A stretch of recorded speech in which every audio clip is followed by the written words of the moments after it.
Bonjour à toutes et à tous, bonne soirée. On se retrouve aujourd'hui pour un nouvel épisode de Catch the Ball FR avec au programme le débrief, l'analyse de la Week 6 de cette saison de NFL. C'est Hugo, je suis toujours accompagné de Louis. Comment ça va, Louis? Ça va super. Et toi, Hugo, comment ça va? C'est la motivée et je vais te lancer direct après le générique, Louis, pour débriefer cette belle Week 6. Let's go. It's out. Oh, man. Know your role and shut your mouth. He was like, I don't care, catch the ball. Louis, qu'est-ce qui se passe? On parle bizarrement dans ce début de débrief. Je comprends plus rien. Qui est fort, qui est mauvais en NFL? C'est du grand n'importe quoi, mais c'est du beau spectacle et waouh, il se passe des choses dans ce début de saison. Je suis un peu perdu. J'espère que tu vas m'aider à m'éclairer, bien sûr. Et dès maintenant, j'ai envie de te lancer, Louis, avec tes 30 secondes, ton monologue, convainc-moi, lance-moi sur un sujet. Déjà, de quel sujet, brièvement, veux-tu parler?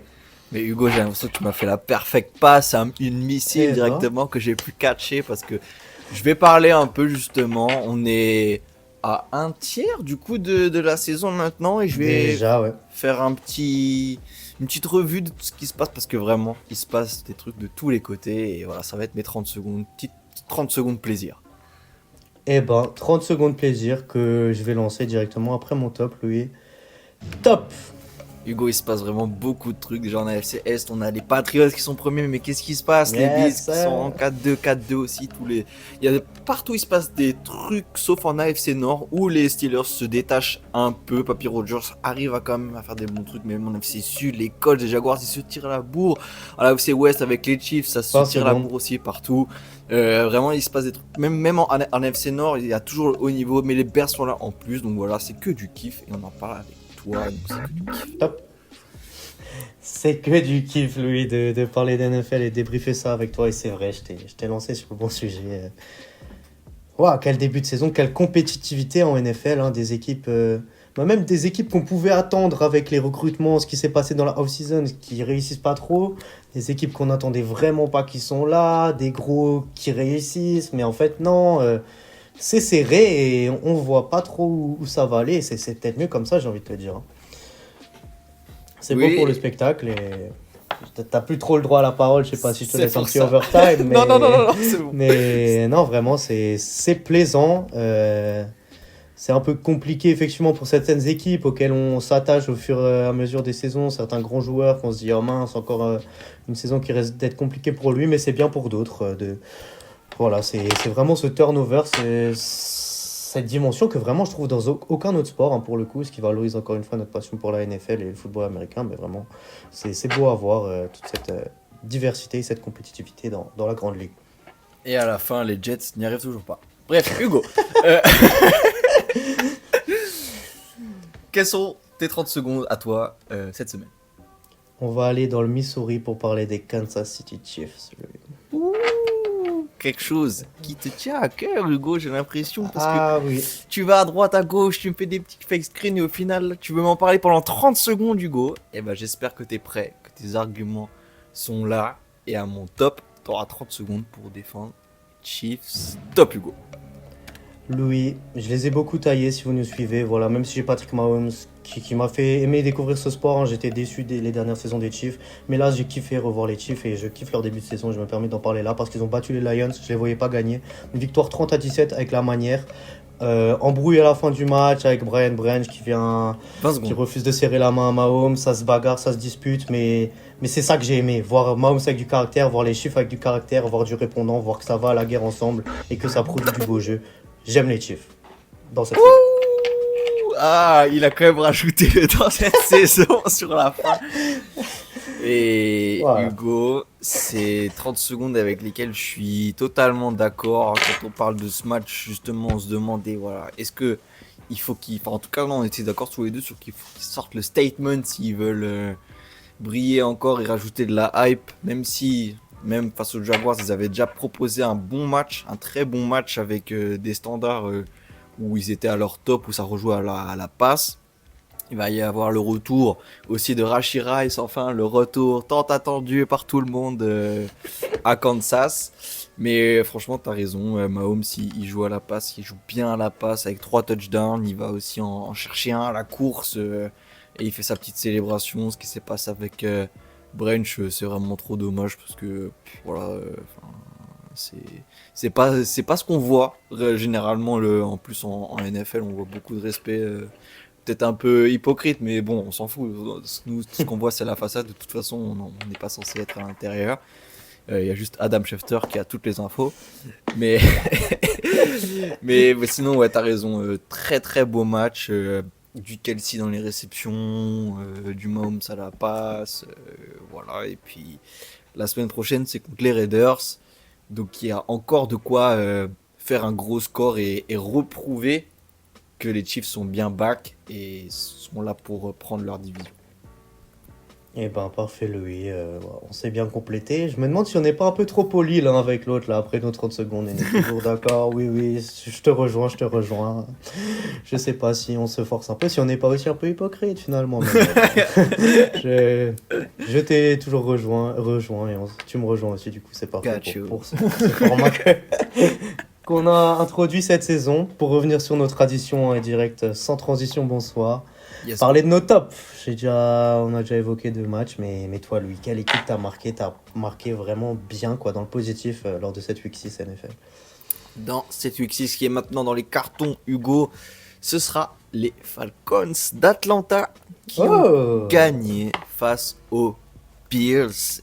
Et de quelle manière? Parce qu'ils ont gagné du coup déjà dans les derniers matchs, voilà, dans les 2 Monday Night Football. Je sais pas pourquoi ESPN cette année ils ont fait j'en prends 2, mais bon, prenons parce que ça nous fait du spectacle.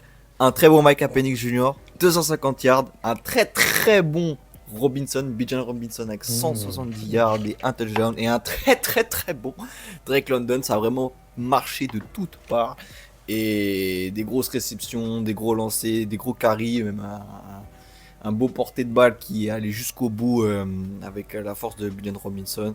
24-14. Et franchement, on n'a pas vu, enfin moi je n'ai pas vu les Bills dans ce match. S'il y a 14 au final et qu'il y a quand même des touchdowns pour eux, c'est les Falcons qui ont brillé de A à Z dans ce match. C'est vrai, face aux Bills, il faut bien le retenir, les Bills qui étaient la meilleure équipe du début de saison, en vrai, après Week 5 j'aurais dit, quasiment. Quand on regarde nos stats, nos abonnés, tout ça, on pourrait dire qu'on n'est vraiment pas connus. Mais Louis, je suis désolé, pour moi, quelqu'un à Atlanta nous écoute et a écouté notre débrief là quand les Falcons avaient perdu 30-0 contre les Panthers. Quelqu'un nous a écouté, je sais pas si c'est le head coach, le proprio, un des coordinateurs. Ou les Waze de Micah Penix. Je pense que c'est Micah Penix avec son dourag du week-end quand il nous écoute. Parce que, depuis cette gifle, comment? Et ça rejoint ce qu'on disait avant. Comment tu perds 30-0 contre les Panthers et tu gagnes face aux Bills? C'est du n'importe quoi, mais non, il faut souligner la victoire de Atlanta. Ils méritaient ce top que tu leur donnes, c'est vrai, je l'ai pas donné, mais je te rejoins encore une fois. Et ouais, mention spéciale aussi à Bijan Robinson que j'apprécie particulièrement. Et ouais, belle victoire de Atlanta, t'as raison. Et Hugo, c'est quoi ton top de cette semaine? Mon top, c'est les Buccaneers de Tampa Bay qui continuent en fait. On peut commencer à se poser la question même qui finira par les arrêter, parce que semaine dernière je parlais notamment du beau match de ces 49ers, je vais pas dire tes 49ers, j'ai compris, qui avait fait un gros match face à mes Rams pour le coup, qui avait gagné, et là ils ont perdu. En Mac Jones, je l'ai peut-être trop encensé la semaine dernière, il a peut-être trop mangé de bananes, mais des interceptions, mais quand même, moi c'est pas de ce quarterback là que je veux parler malgré ses nombreux yards. C'est Baker Mayfield, 256 yards, ses touchdowns, comment l'équipe, voilà, on en parle à chaque fois, mais là c'est fort, c'est 5-1, c'est trop fort là. Les Buccaneers, vraiment, c'est du solide, et je l'ai déjà vaguement évoqué la semaine dernière, mais je le relance là, et pour moi c'est tout à fait réaliste. MVP Baker Mayfield, en tout cas il est parti pour le faire, et on parlait des Bills avant, le match de Josh Allen, oulala, c'est pas une MVP season, Par contre Baker Mayfield là, ce qu'il propose, et toute l'équipe de Tampa, c'est du très très fort. Du coup c'est mon top de la semaine. Hugo, franchement t'as raison, c'est du winning football, comme j'aime bien le rappeler maintenant.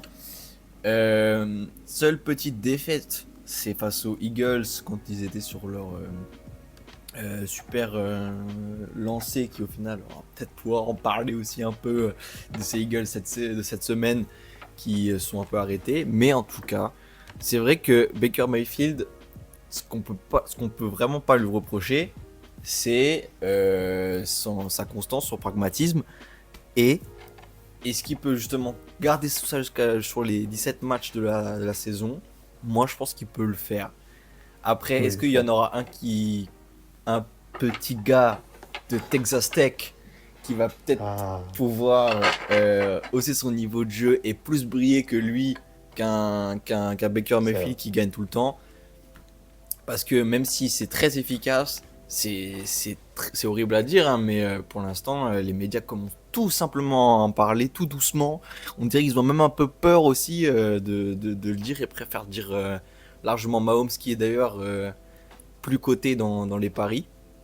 Mais en tout cas, Baker Mayfield, c'est le 4e quarterback dans les yards. Et il a un receveur qui est 4e justement receveur aussi meilleur de la ligue, Egbuka, rookie. Oui.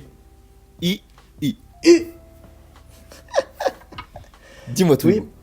Parlons-en de Ibuka, hein, exceptionnelle saison de rookie. On a chaque année un petit rookie receveur qui perce comme ça. Et ben, que là, il perce à Tampa Bay, j'ai presque envie de dire, il en avait même pas besoin. Ils en avaient pas besoin pour réussir. Mais là, avec la blessure de leur receveur star et tout ça, la connexion est incroyable. Et ouais, c'est du très fort. Et t'as raison. Il manque peut-être ce côté hype à Baker Mayfield, si on veut déjà commencer à faire un débat MVP, mais pour moi, il le mérite très largement, en tout cas après cette week 6. On l'a dit, on est peut-être déjà à un tiers de la saison, mais d'un côté, il reste encore 2 tiers de la saison à jouer. À voir s'ils vont continuer à réussir à le faire dans la durée, je te rejoins là-dessus, je pense qu'ils peuvent le faire, et ouais, c'est fort les Buccaneers. Tu le disais la semaine dernière, et ça a été encore confirmé, que par contre, on a l'impression qu'ils jouent toujours à domicile, mais voilà. ça joue bien, Tampa. Très bien, Louis, pour ce top qui est le mien. Hein. Passons maintenant de l'autre côté du tableau. Regardons ce qui nous a moins plu cette semaine. Et je vais te demander, Louis, quelle équipe t'as déçu, ou en tout cas tu t'es dit oh là là là là. C'est pas ça. Mon flop de la semaine, il se voit sur cette semaine. Mais il se voit aussi sur toute la saison, Hugo. Là, ce tiers de saison. Qu'est-ce que ces Baltimore Ravens font en ces 6 premiers matchs? Une seule petite victoire et 4 matchs à domicile. Une seule petite victoire, un petit field goal. Défaite face à T-Rams, même si je suis dans le train de T-Rams. 17-3. Derrick Henry, je crois pas qu'il a fait un fumble, mais en tout cas, je l'ai vu bien s'effondrer plusieurs fois face à la défense des Rams. Oui. Certes, il n'y a pas Lamar Jackson, mais bye bye les playoffs, Hugo. On est d'accord? Ouais.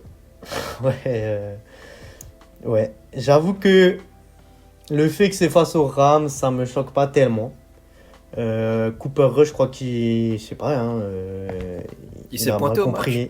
Il a mal compris son sport parce que chaque semaine il a une interception minimum, quoi. Mais jamais de touchdown, tu vois. Je comprends pas. Non, mais, je crois que j'ai jamais vu. Un record après. Hein. J'ai jamais vu dans les stats ESPN un passing yard en dessous de 100. 72. C'est un numéro sur le maillot, ça. C'est pas un passing yard. Oh là là. C'est un gros tight end. Non, c'est vrai. Face au 181 de Matthew Stafford. Mais ouais, non, Derrick Henry, j'ai cette action où à 2-3 yards, ils ont 4 tentatives là, à 2-3 yards du touchdown et ils sont arrêtés à chaque fois. Je crois qu'ils ont même tenté un touche-push à un moment. Bon, touche-push, c'est pas pour qui veut, hein, mais ouais, c'est chaud là. C'est chaud et... Au final, moi j'ai critiqué les Ravens en mode ils sont forts régulière, mais ils choquent toujours en demi-finale ou finale de conférence. Bah là, ça va même pas être ça du coup. Au final, c'est quoi le pire? Le faux semblant d'aller loin dans la saison, mais quand même rien gagner, ou rien gagner dès le départ, je sais pas, en tout cas, ouais. C'est un terrible début de saison. Dans ce sens-là, tu fais bien de le mentionner, je trouve. ça se confirme, mais je sais pas contre qui ils joueront la semaine prochaine, mais enfin là je les vois pas gagner un match, quoi. Surtout sans Lamar, je vois vraiment qu'ils dépendent beaucoup de lui. Ils sont en bye week la semaine prochaine, peut-être Oui, oui, ils sont pas oui. pour un petit peu se reposer, ça peut être bien, et je crois que Lamar devrait revenir du coup après la bye week. C'est probable. Je les vois plus sur la week 8 non plus, ils ont abandonné la saison, quoi. Ah non, ils jouent contre les Bears. Oh là là.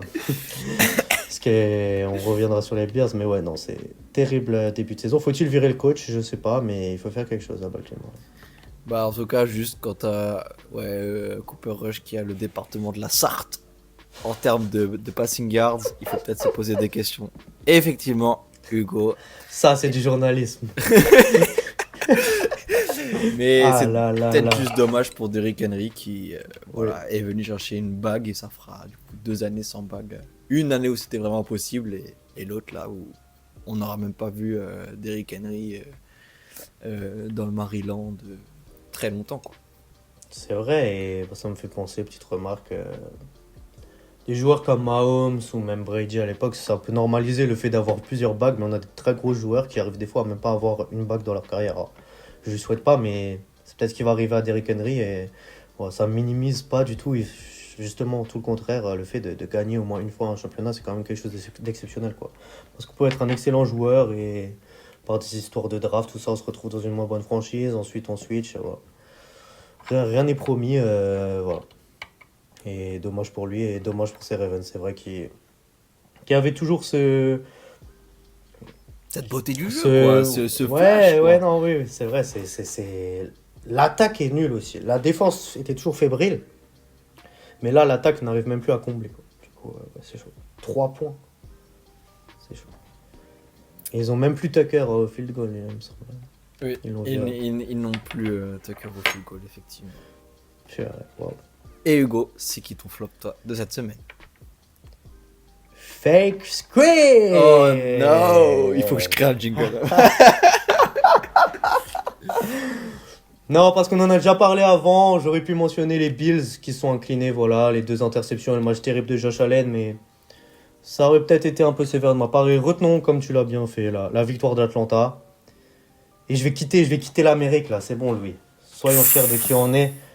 Je vais aller pas trop loin, bah, je connais quelqu'un qui y était il y a pas longtemps d'ailleurs. Hein. À London, UK. Purée, je crois que les Anglais sont loin d'appeler le football soccer, vu ce qu'ils ont vu là-bas, dans le Tottenham Stadium ou Wembley, je sais pas, mais waouh. Bien sûr, je vais pas parler des Broncos hein, quand je parle de flop, je parle des New York Jets, les seuls, les uniques, 0-6. Et je te parle pas de numéro de téléphone. Waouh, waouh. Et Justin Field pour la petite blague. Allez. Je te taille pas trop, hein, je sais ton amour pour les Jets. Du coup, je me taille d'abord moi parce que j'aime bien Justin Fields de base, en plus à Chicago, voilà. Ces années là-bas.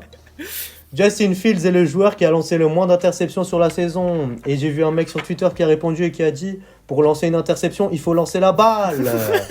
Et oui, parce que tu parlais du numéro de Cooper Rush, mais on peut parler du numéro de Justin Fields ce week-end, 45, comme un O-line. Wow! Le département du Loiret, Hugo. C'est le département du Loiret. Hugo, malheureusement pour toi, tu veux tailler les Jets et dire qu'il a lancé le moins d'interceptions, mais il n'en a lancé aucune, Hugo. Et on peut quand même saluer cette performance, même s'il ne lance pas le ballon. Bah, il faudrait peut-être un moment où aller lancer une interception dans le match, mais ok, tu lances 2 touchdowns, je sais pas, faut faire quelque chose. Alors, aussi pourquoi j'ai dit flop, c'est, on va pas refaire la définition qu'on fait à chaque fois, mais c'est la conférence de presse dans la semaine avant le match. Mr. Field, aucune équipe en 0-5 s'est qualifiée pour les playoffs. Bah, vous allez voir, ça va arriver cette année. Oui, oui. Allez, la première équipe en 0-6 à le faire. Wow, c'est la terminée, c'est la bonne soirée, les New York Jets, les New Jersey Jets. Louis, j'espère que la casquette est bien arrivée. J'espère que tu la sors pas trop, hein, parce que waouh. Qu'est-ce passe? 13-11, franchement déjà la tristesse du match, c'est ces games à Londres ne tiennent Ah ouais. vraiment pas leurs espoirs. Et la semaine prochaine, heureusement, on aura, cette semaine-là, une belle affiche entre les Rams et les Jaguars qui sont tous les deux en 4-2. Et peut-être que encore la malédiction de London va faire que ça finira en 13-11 pour une des deux équipes. Mais bref, parlons de ce flop-là parce que je vais pas essayer de faire une fake screen du sujet.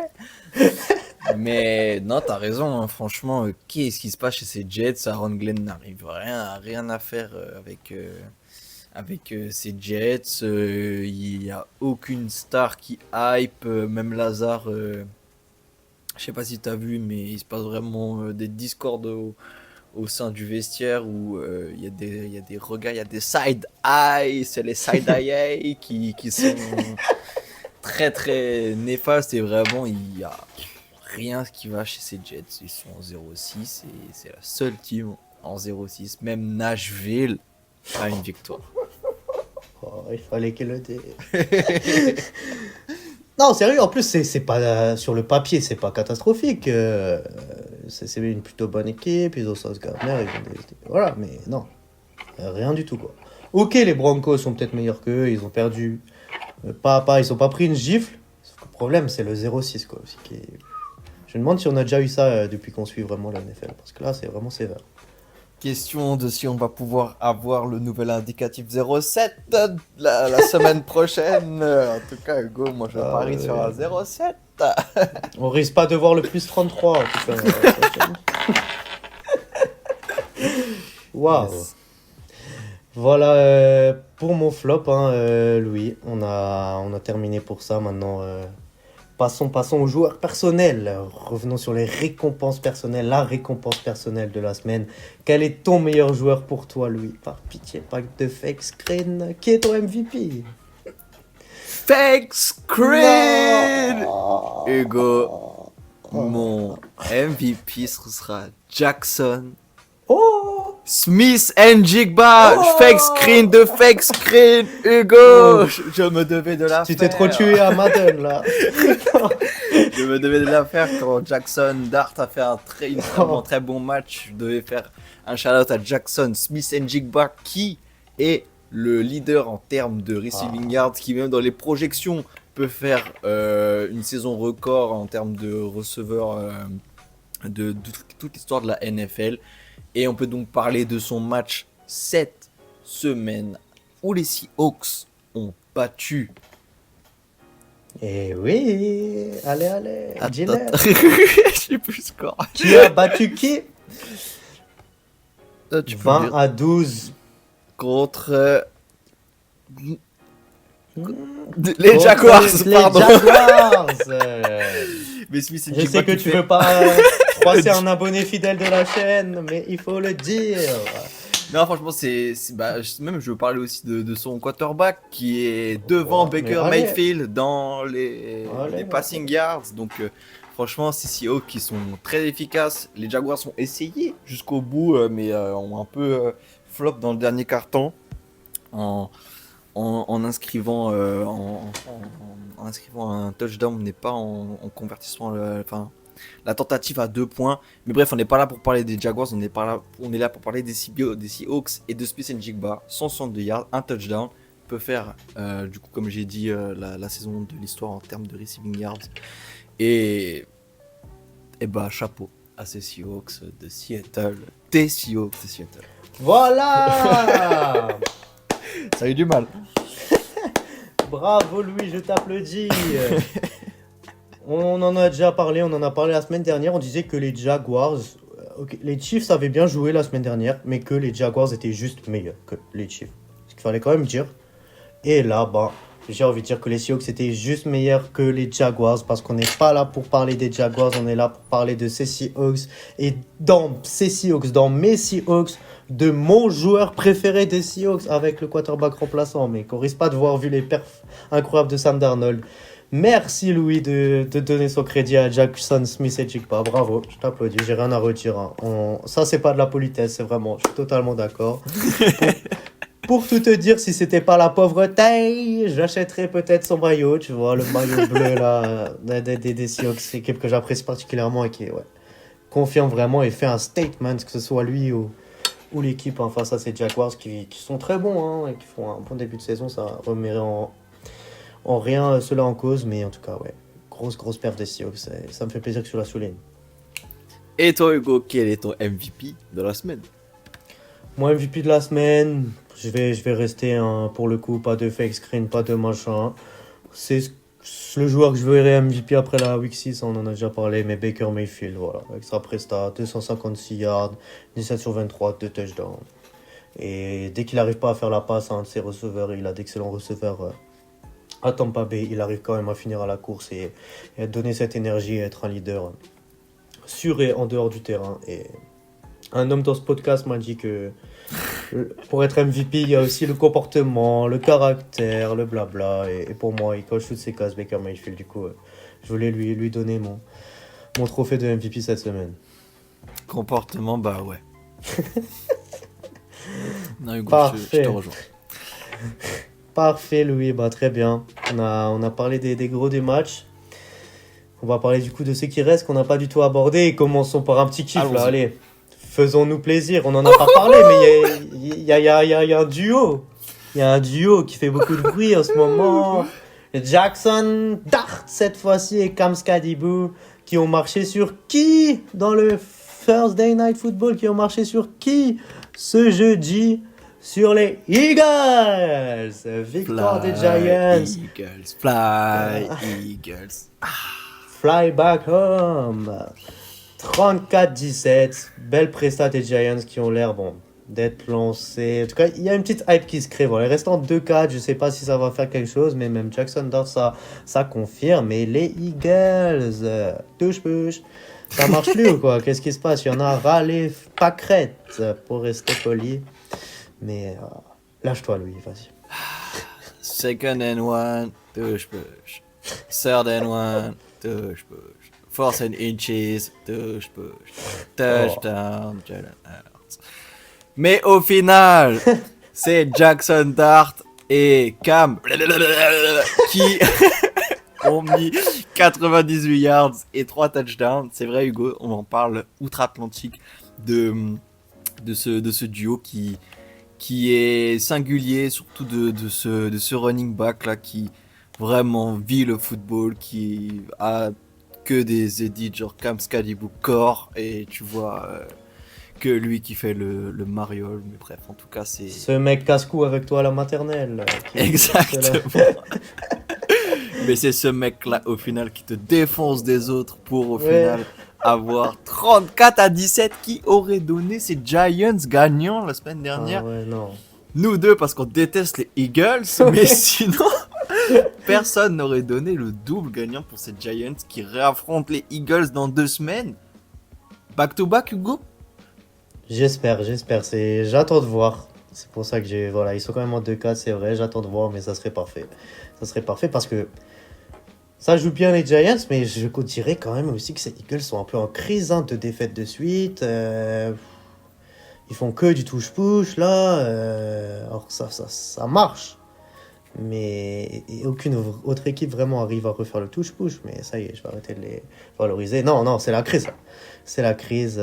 Jalen Hurts est redevenu un système QB. Bon, il a quand même 283 yards. Je suis un peu méchant, mais non. Moi, ça va pas côté Philly là. Et bon, c'est à mon grand plaisir, mais c'est bien pour ces Giants. Profitons-en. Profitons de Cam Skadibu qui, dans 2 ans, risque de devoir prendre sa retraite pour des raisons de santé. Du coup, profitons-en. Yes, franchement, t'as raison. Les Eagles, en fait, on le souhaite plus que c'est le cas, mais quand même, je suis d'accord que ça joue plus dans l'entrejeu, et pour finir, c'est toujours touche-push, oui, touche-push, et voilà, et ça énerve plein de gens, et ça hype plus grand monde, et ça parle même d'AJ Brown qui demanderait un petit trade. À voir si la crise n'arrive pas jusque-là, mais on peut le comprendre. Incroyable, hein, si ça arrive. Incroyable, parce qu'en plus, pour le coup, c'est un joueur que j'aime bien. Du coup, s'il part des Eagles, ça me... Et voilà pour ce match. Voilà. Continuons rapidement à défiler, hein, ce qu'on a eu d'autres. Les Steelers qui enchaînent 23-9 face à des Browns qui n'ont pas toujours trouvé la formule magique. Qu'est-ce que t'en penses de ce match? Ouais, Dylan Gabriel n'arrive pas à shine. Franchement, moi, je verrais bien quand même une fois chez Sander. Oui. Parce que je pense qu'il peut se Oui. faire ce match-là dingue. Et après, flop sur le reste de la saison. Mais au moins, voir encore en plus un peu d'huile sur le feu, ça me ferait plaisir de voir ces Oui. Browns brûler. Mais en tout cas, Aaron Rodgers, Metcalf, ça fonctionne. Hugo, ça fonctionne. Ça fonctionne très bien, voilà, il faut le reconnaître. Hein. J'ai toujours cru en eux, de toute façon. Une équipe à laquelle on a pu croire, mais bon, c'est fini, mais voilà. On n'est plus choqué maintenant non plus, hein. C'est Dolphins qui s'inclinent encore une fois. De justesse quand même, je trouve qu'ils sont pas si loin dans ces derniers matchs, même si ça leur laisse un record assez terrible. Ils s'inclinent face à ces Chargers qui, eux, continuent. Victoire des Chargers 29-27 face à Miami.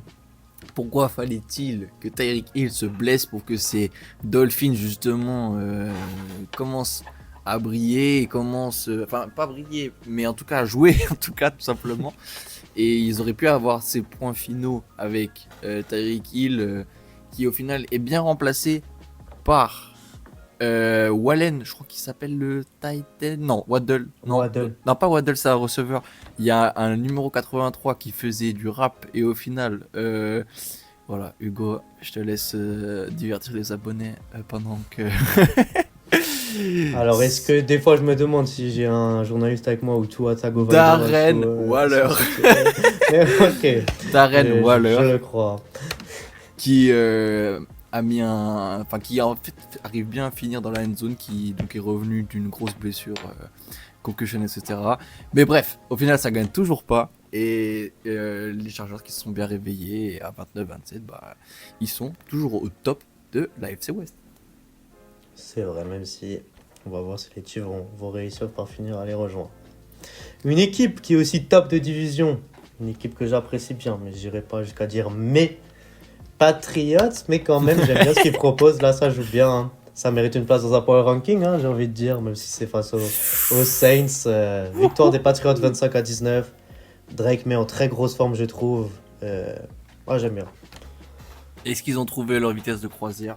Eh bah apparemment, bon, c'est face aux Saints qui sont quand même un peu battus avec 19 points, mais ces Patriots sont premiers de leur division pour l'instant et ben affaire à suivre, mais en tout cas c'est passionnant cette division avec les Bills. C'est vrai. Et petite mention spéciale, j'ai vu ça sur Twitter, voilà, de Ryan Clark, ancien receveur qui est devenu commentateur maintenant, et c'est vrai. Rattler, le quarterback des Saints, il disait qu'il mérite d'être titulaire en NFL et en vrai, on parle très rarement de lui hein, et c'est normal, on va pas nous en vouloir, mais quand même, quand on regarde les stats, je trouve qu'il fait une pas si mauvaise saison. Alors ça reste les Saints, ça perd, mais là encore, par exemple, il fait un beau match et voilà. Je voulais juste rapidement mentionner son nom, on parle pas trop des Saints à raison, mais ils ont quand même des petites qualités, même s'ils s'en servent pas toujours de la meilleure des manières. Spencer Rattler. Bon, même là ça marche pas, Hugo, désolé. Pas de souci, on va vite faire une petite transition, Louis, et rejoindre Indiana. En 5. 31-27, victoire.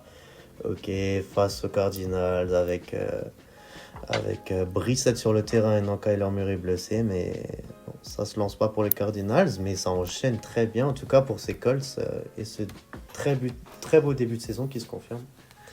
C'est un des matchs qui m'a le plus hypé dans la red zone parce que ça se battait jusqu'au bout et au final un field goal a aidé un touchdown a aidé les Colts à gagner et Jacoby Brissett a très très bien joué jusqu'au point de me dire justement Hugo, franchement Kyler Murray il peut se faire bench, franchement il a vraiment très très bien joué Brissett, 320 yards, ça se voit déjà dans les stats, l'interception elle est vraiment très bien cherchée par les Colts. Je vais pas défendre ces Cardinals jusqu'au bout, mais c'est un des matchs qui m'a hypé, donc pour ça j'en parle. 4-0 à domicile, ils jouent beaucoup à domicile aussi. Ouais. Et ces Colts qui sont dans la voie du 9-1 que j'ai annoncé dans mon édito de la semaine dernière.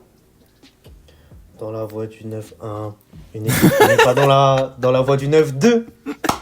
C'est How about them Cowboys? Aïe, aïe, aïe. Ça y est, on est à ce moment de la saison. Hein, là. On a tourné. Hein.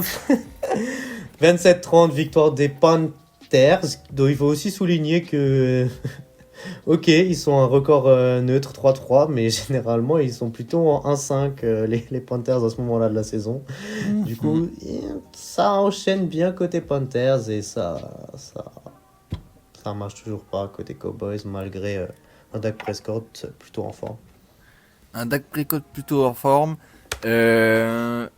J'aimerais plus souligner les Panthers qui justement avaient Dowdle en running back ancien des Cowboys qui a fait 183 yards. Si on lui avait demandé aussi comme Stephon Diggs, est-ce que c'est personnel, il aurait dit à 200%. Et franchement, ils sont allés chercher cette victoire et ça fait plaisir de voir des Panthers qui jouent. Et plus on a d'équipes compétitives comme j'ai fait dans mon petit édito, mieux c'est Hugo, non? Totalement, et ça devient un petit peu les Panthers, cette équipe qui, je sais pas s'ils vont aller loin, mais tu vois, ils peuvent faire perdre des matchs à des grosses équipes dans certains matchs, dans certaines confrontations, du coup très intéressant ce que font les Panthers en ce moment. Totalement. C'est ton moment, Louis, c'est ton moment parce qu'on va parler semaine A ou B. Semaine. Attention. Mais non, victoire. Attention. Victoire des Raiders 20-10 face à Nashville. C'était le choc Des toilettes, on peut le dire, encore une fois. de la flopée, mais waouh, quand même victoire des Raiders et Ashton Genty qui commence petit à petit à faire son chemin côté des Raiders, j'apprécie ça, mais ouais. Que veux-tu dire sur ce match, Louis? Écoute, j'ai déjà été aux toilettes aujourd'hui, donc je vais pas forcément m'étaler beaucoup. Wow. Mais en tout cas, franchement, même à voir, c'était vraiment pas top. Et c'est bien, au moins ça fait une petite victoire pour l'équipe qui est la plus intéressante sur les deux. Geno Smith, il était en semaine A et demi. Je sais pas comment, une interception. Bon, voilà. Mais c'est vrai que c'est dommage en fait de pas avoir vu peut-être des Raiders qui peut-être on aurait pu en mettre plus, même si c'est déjà vraiment pas mal 20 points. On n'a pas de hype supplémentaire pour ces Raiders. Enfin, juste Genty, mais au final le reste m'intéresse pas trop personnellement. Non, je suis d'accord, je te rejoins. Malheureusement, alors qu'on pouvait en avoir avant le début de saison pour ces Raiders. Une équipe justement qui était la hype de ce début de saison, pardon. Ça s'est un peu calmé, ils ont eu un match nul, mais ils ont enchaîné face à des Bengals très affaiblis. C'est les Packers qui sont imposés 27-18 et qui renouent avec la victoire, alors que c'était le premier match de Joe Flacco sous les couleurs de Cincinnati. Exactement, Hugo. Un Josh Jacobs encore très en forme, un Jordan Love aussi. Mais ouais, c'est vrai qu'il n'y a pas eu le statement, même si c'est parce que c'est face à des Bengals qui sont un peu vacillants avec un Flacco qui vient d'arriver, qui découvre qu'il a encore des mains certainement. Et oh là là là. Moi je me rends compte que je suis peut-être vraiment un peu dur avec tous ces joueurs. Ouais. Mais s'ils ont envie de me répondre, Hugo. Ils sont les bienvenus pour en débattre, voilà. C'est la liberté d'expression. Exactement. Et nos victoires des Packers 27-18 qui sont premiers du coup de la NFC Nord, qui avec ce petit match nul sont devant des Lions. C'est vrai,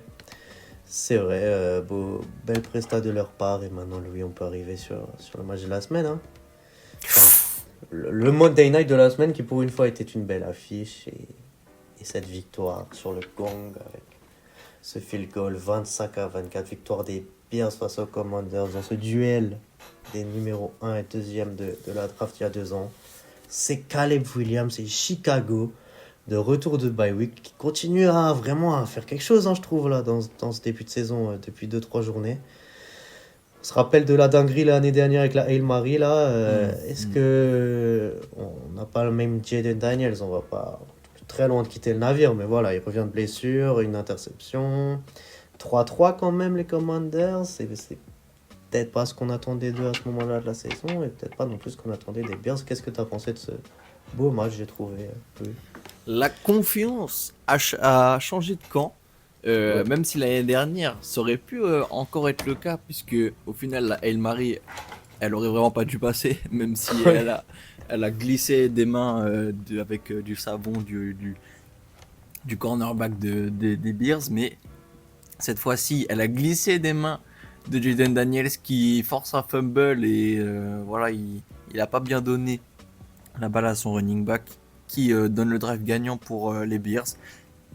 Et bah ça remet de l'huile sur le feu, ça remet de l'intérêt et c'est tout ce que je demande. Et au final, t'as raison, ces Bears continuent à être intéressants, tout comme ces Commanders. Tu as raison, mais j'aurais bien aimé les voir gagner juste pour la raison de vraiment titiller ces Eagles et leur division, de revenir avec leur même bilan, un 4-2 au lieu d'un 3-3.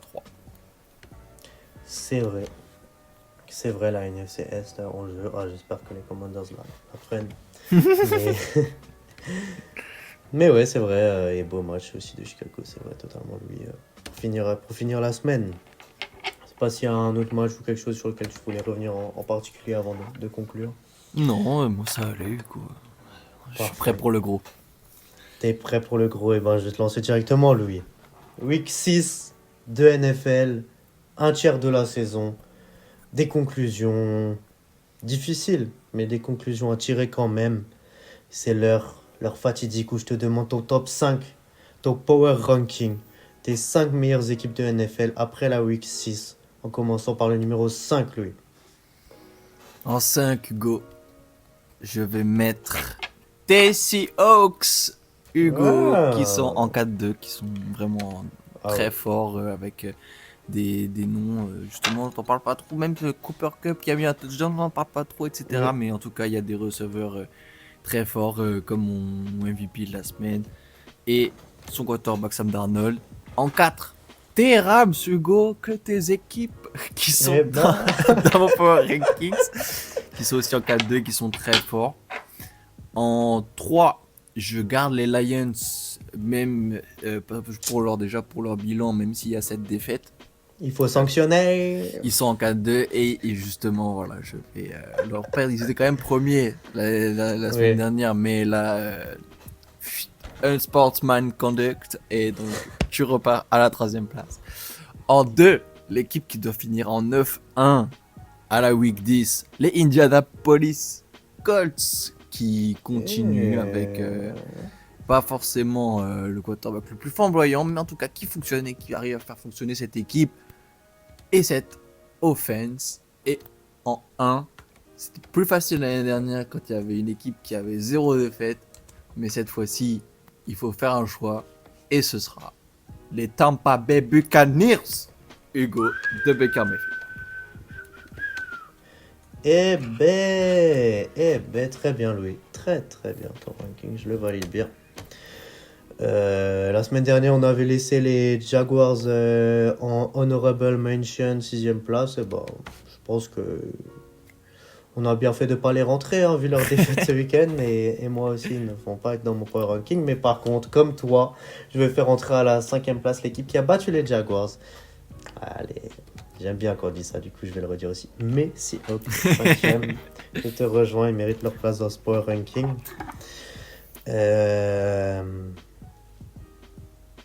En vrai, je vais rester fidèle à moi-même pour la 4e place, je te mens pas. Oui. J'avais d'abord choisi une équipe, et là, écoutez ton power ranking, je me suis dit, ah non, eux je les ai oubliés, faut que je les mette. Du coup, j'avais mis les Colts, mais je vais te dire fake screen. Parce que, en vrai, si on veut percer, il faut peut-être aussi un peu de bad buzz, tu vois. Donc, je me dis que c'est le bon moment. Et du coup, je ne vais pas faire rentrer, malgré le très bon début de saison. Enfin, je les ai déjà fait rentrer. Hein. J'étais d'ailleurs le premier à les faire rentrer. Mais je vais plus remettre ces calls dans le power ranking, mais je vais maintenir une équipe que j'ai fait rentrer la semaine dernière en 4e place. Je vais laisser les Patriots Ok. de New England avec leur victoire cette semaine. En 3e place, les Steelers. Voilà, on peut dire ce qu'on Ah oui. veut. 4-1, Mais- ils enchaînent bien. Du coup, je les mets là. 2e place, non pas les Lions. Moi, c'est ma règle, une faute. Allez, dehors. Du coup, ils sont pas dans mon power ranking, mais c'est les Chiefs que je vais mettre 2. après, ben justement, cette victoire face aux Lions, et j'ai vraiment apprécié là le comportement. C'est vrai, c'était un sportman, machin, mais d'un côté, moi j'ai aimé la réaction des Chiefs, tu vois, qui sont tous allés à la bagarre ensemble. Mahomes, un petit peu, tu vois, qui va parler au gars et qui lui dit, voilà, you really want that, you sure you want that. Voilà. Ça, c'est ce que j'aime. Et ouais, il mérite cette place. Et on va se rejoindre, Louis, sur le numéro 1 hein, des Tampa Bay Buccaneers, hein, qui font le travail vraiment dans ce début de saison, du coup. Ouais, ils méritent leur première place. Hugo, quand on regarde nos power rankings, si on était l'année dernière, mais ça n'aurait aucun sens. C'est Nos power vrai. rankings, c'est ça qui est beau à NFL. D'où mon petit édito, le début, la fin du podcast, voilà. Mais c'est pas encore fini. Non, c'est pas encore fini parce qu'il faut une petite ouverture, quoi. Un Toujours. peu de quoi tenir les abonnés. Jusqu'à la semaine prochaine avec l'ouverture sur un match. Quel match vous pourrez retenir? On a plusieurs petits matchs intéressants. Ouais, c'est vrai. C'est vrai. Moi, il y a notamment un 49ers The Falcons qui me vient à l'esprit. Avec voilà, T-Niners qui vont jouer face aux Falcons. Les Falcons vont-ils réussir à confirmer? Mais surtout aussi un Lions Buccaneers. Là. Oui, Lions Buccaneers. Et qu'est-ce qui va se passer Je sais pas, pour moi, la défaite de cette semaine elle m'a un petit peu moins hypé sur le match. Mais qu'en penses-tu là de ce Lions Buccaneers? Il y aura une victoire des Lions dans ce match, Hugo. Wow, bah voilà. Ah, ça, c'est une belle ouverture. Ça, c'est intéressant. Tu peux me répéter ça? Wow. À Détroit, franchement, non, il va falloir une réaction. Et Baker Mayfield va se battre jusqu'au bout. Ce sera serré, mais ce sera pas suffisant. Eh ben.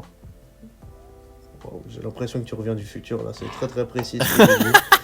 Et moi, je vais rester sur les Buccaneers. Du coup, donc, pour moi, vraiment, là, vu la presta des Lions, je les voyais gagner aussi. Mais c'est pas déconnant ce que tu dis. Mais ouais. Moi, je vais faire confiance à Baker Mayfield et ses Buccaneers. Affaire vraiment à suivre, du coup. Là. Affaire à On suivre. allait se rejoindre. Mais non, gardons un petit peu de hype. On a des belles autres affiches. Hein, sinon, on a Texans Seahawks. Où il Ah, faut vraiment se blesser ou alors commencer bien sa journée à 4h du matin en regardant ce match. C'est vrai, c'est vrai. Et n'oublions pas le fabuleux Browns Dolphins aussi qui nous attend. Évidemment. Et surtout, nous avons aussi le Steelers Bengals en ouverture où pour la première fois depuis je sais plus qui et depuis Drew Brees et Brady, deux QB quarantenaires actifs vont se faire face. Le Ice Bowl, comme ils disent aux États-Unis, en référence au rythme cardiaque et à la température du corps d'Aaron Rodgers et de Joe Flacco. Le Ice Ball, moi j'ai vu aussi The Duel of Hunk pour Hunk, Oui, pour Hunk les Ball, tontons. évidemment. C'est vraiment ça. L'affiche, j'ai vu aussi, ça faisait débat d'hommes politiques là, pour les présidentielles américaines. Là. Rodgers et Flacco, mais bon. Joe Flacco pour quel camp, Hugo, les démocrates, et puis Aaron Rodgers pour les indépendants, c'est ça que tu es en train de dire? Ah oui, oui. Aaron Rodgers, je le vois non affilié à un parti politique. Oui, voilà. Les Les pirates. proprement. Oui. Allez. Bah, parfait, les pirates, parce que la piraterie n'est jamais finie, hein, finalement. Louis. Oh là là, magnifique.